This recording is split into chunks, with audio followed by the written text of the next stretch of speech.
नेपालको उच्च हिमाली भेगमा रहेको उपल्लो डोल्पो देशकै एक दुर्गम क्षेत्रमध्ये पर्दछ। यहाँका धेरैजसो गाउँहरू अझै पनि पैदल यात्राबाट मात्र पुग्न सकिन्छन्। तर यति टाढा भए पनि यहाँको सांस्कृतिक सम्पदा अत्यन्तै समृद्ध छ।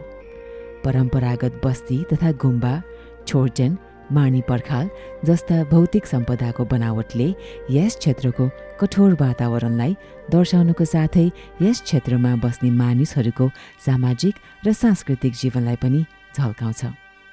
11औं शताब्दीदेखि उपल्लो डोल्पोमा बौद्ध धर्म र वज्रयान बौद्ध धर्म सँगसँगै फस्टाउँदै आएको छ।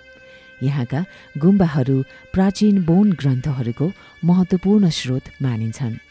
यी गुम्बा, छोर्टेन, मानी पर्खाल जस्ता भौतिक सम्पदाहरूले यहाँको धर्म, संस्कृति तथा वातावरण संरक्षणमा ठूलो भूमिका खेल्दै आएको छ, जुन आज सम्पूर्ण डोल्पो समुदायको पहिचान पनि बन्न पुगेको छ। विक्रम सम्वत 2081 साल असोज महिनामा आयोजित 12 वर्षे शे मेलामा डोल्पो लगायत अरू हिमाली भेगका तीर्थयात्रीहरूको ठूलो जमघटले पनि यस क्षेत्रको धार्मिक तथा सांस्कृतिक महत्त्व झल्काउँछ।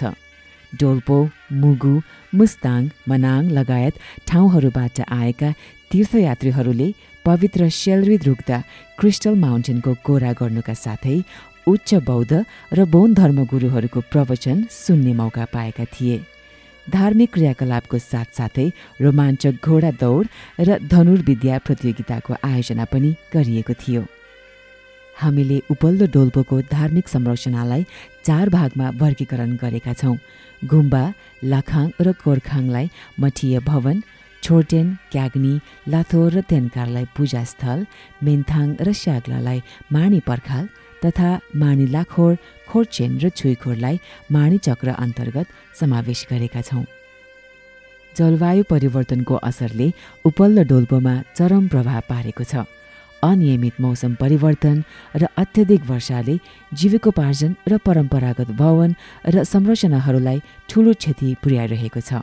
एकान्त क्षेत्रमा रहेका गुम्बाहरूमा चोरी र लुटपाटको खतरा बढ्दो अवस्थामा त्यस्ता धार्मिक स्थलहरूमा लामाहरूको बसोबास कम हुँदै गएको छ, जसले ती गुम्बाहरूको नियमित मर्मत सम्हारमा असर पर्न गएको छ। जलवायुले पनि धेरै भइरहेको छ। पानी मूलहरू सुकिरहेको छ, जङ्गलहरू सुकिरहेको छ, आगो जताततै आगो खरेरी लाग्छ। तिनीहरूले पनि अब मान्छेको काम गर्ने समयलाई पनि त्यसले चाहिँ तलमाथि पारिदिएको छ क्या। त्यो पहिला चाहिँ हामी हिउँदमा चाहिँ अब लामाहरू ज्ञान गर्ने सिजन हुन्छ। अब बाहिर सबै चारैतिर चाहिँ हिउँ परेर खोला सबै थुनेको हुन्छ, चोर डाँगाहरूको डर हुँदैन। अब अहिले त हिउँ पर्दैन, सबै खुला, बाटो साटो सबै डाँडा काँडा हिमाल सबै खुला। अब कताबाट चोर आइदिन्छन्, कता चोर डाँकाहरू आएर अब हुन्छ। त्यही भएर गुम्बामा लामाहरू पनि त्यति बस्ने इच्छा गरिँदैन। अब बेलामा चाहिँ गुम्बामा पूजापाठहरू पनि हुनु सक्दैन। त्यस कारणले चाहिँ अब मान्छे नबसेसम्म संरचनाहरू त्यसरी बिग्रेर जाने नै हो। भौतिक सम्पदा मर्मत सम्हारमा परम्परागत सिप र ज्ञानको प्रमुख भूमिका रहन्छ। तर विगतका दिनहरूमा नयाँ पुस्तामा यस्ता परम्परागत सिप र ज्ञान हस्तान्तरणको क्रम खस्कदै गएको छ, जुन चिन्ताजनक छ। अब एक किसिमले सुरुमा त गाउँबाट नै यस्तो कामहरू भइरहेको थियो। अहिले अलिकति त्यो हुँदाखेरि त्यो बिर्सिँदै गयो। धेरै जसो चाहिँ अब बुढाखारामा त्यो घरमा बसिन्छ। अब युवाहरू सबै चाहिँ कोही पढ्न जान्छन्, कोही कता कामको सिलसिलामा विदेशतिर जान्छन् र गाउँमा पहिला जस्तो गाउँमा चाहिँ त्यति कामहरू चाहिँ हुन सक्दैन। गाउँमा काम गर्ने त अहिले त कहाँ बाहिर जाजरकोतिरबाट कहाँबाट बाहिर लिएर काम गरिन्छ। स्थानीयहरूले चाहिँ त्यति पहिला जस्तो चाहिँ काम गरिँदैन। यी संरचनाहरू अहिले जीर्ण बन्दै गएका छन् र बढ्दो अत्यधिक वर्षाको प्रभावले यसको संरक्षणमा थप चुनौती थपेको छ। संरचनाहरूमा पानी चुहिनाले गाह्रोमा ओस, चिसोपन तथा काठ कोहिने समस्या बढ्दै गएका छन्। साथै अतिरिक्त ढुङ्गामा लेउ लाग्ने, प्लास्टरमा किराहरूको सङ्क्रमणको समस्या पनि देखिएको छ। पछिल्लो अवस्थामा अलिकति चाहिँ क्लाइमेट चेन्जेसले गर्दाखेरि तपाईँको एकैचोटि तपाईँको हावाहुरीहरू लाग्ने होइन, अब त्यो पुरानो संरचनाहरू त एकदम जीर्ण अवस्थामा हुन्छ, त्यस्ता खालको अब धेरै बढी चर्किने खालका। त्यसपछि अब एक्कासी तपाईँको अब कुटाइमा चाहिँ तपाईँको हिउँहरू पर्ने, पानीहरू चाहिँ एकदम धेरै चाहिँ नपर्ने, लामो समय चाहिँ नपर्ने, तर पर्दाखेरि बहुला तरिकाले एकदमै तपाईँको विषम खालको चाहिँ पर्ने, त्यस्तो खालको भएर अलिकता चाहिँ अप्ठ्यारो चाहिँ हो कि पहिलाभन्दा। छोर्टेन र मेन्थाङहरू गोरा गर्नका लागि पैदल मार्गमा बनाइएका हुन्छन् र बाटो विस्तारको क्रममा यी संरचनाहरूमा असर पर्न गएको देखिन्छ। स्थानीय समुदाय लगायत स्थानीय सरकारको पहलमा केही संरचनाहरूलाई सार्ने काम भएको छ भने केहीलाई पर्खाल लगाई संरक्षण गरिएको देखिन्छ। यी संरचनाहरू निर्माणमा स्थानीय सामग्री जस्तै ढुङ्गा, माटो र काठको प्रयोग भएको हुन्छ। काठ कटानी र ढुङ्गा खानीबाट निकाल्नको लागि राष्ट्रिय निकुञ्जबाट पुर्जी काट्नुपर्ने हुन्छ। ढुङ्गा र माटो नजिकै उपलब्ध भए तापनि काठको चाहिँ तल्लो डोल्पो क्षेत्रबाट चौरी र खच्चडको माध्यमबाट ढुवानी गर्नुपर्ने हुन्छ, जसले गर्दा उपल्लो डोल्पोमा काठको प्रयोग सीमित रूपमा मात्र भएको पाइन्छ। परम्परागत सामग्रीको प्रयोगले बनेका यी संरचनाहरूमा जलवायु परिवर्तनले गर्दा देखिएको प्रभाव न्यूनीकरणमा परम्परागत ज्ञानको साथै थप अनुसन्धानको आवश्यक छ। संरचनाहरूमा आइपरेका जोखिम र त्यसका कारकहरूको पहिचान गरेमा यी संरचनाहरूको संरक्षणमा र व्यवस्थापनमा थप टेवा पुग्नेछ। यसै उद्देश्यले सांस्कृतिक संरक्षण कोष वा कल्चर प्रोटेक्सन फन्डको आर्थिक सहयोगमा इकोमोस नेपाल र सेफ ओक्सुन्ड गाउँपालिकाको सहकार्यमा सेफ ओक्सुन्ड गाउँपालिकाको वडा नम्बर 3, 4, 5 र 8 मा भौतिक सम्पदाहरूको सूचीकरण र दस्तावेजीकरणको काम सुरु गरिएको छ। डोल्पोको विभिन्न क्षेत्रहरूमा गएर चाहिँ हामीले त्यहाँको सम्पदाहरूको अवस्था के छ, त्यहाँ कम्युनिटीको इन्ट्रेस्ट के छ यसको संरक्षणको लागि भन्ने खालको विभिन्न भनौँ न कन्सल्टेसनहरू गर्नको लागि चाहिँ हामी अप्पर डोल्पो पुगेका थियौँ।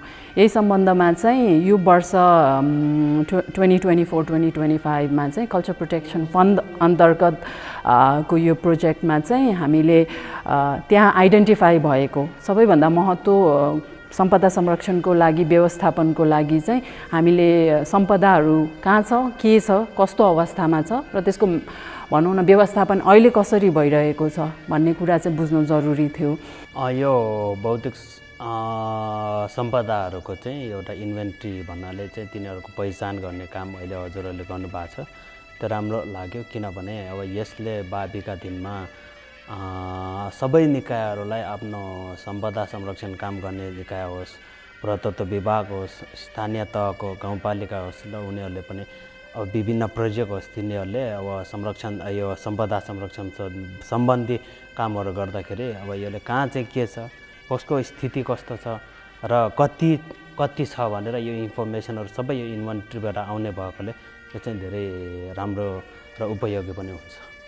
भौतिक सांस्कृतिक सम्पदाको संरक्षणलाई व्यवस्थित गर्ने र समयसँगै परिवर्तन भइरहने यी सूचीकरणका जानकारीहरू अपडेट गर्न यस सूचीकरणलाई GISमा अपलोड गरिएको छ।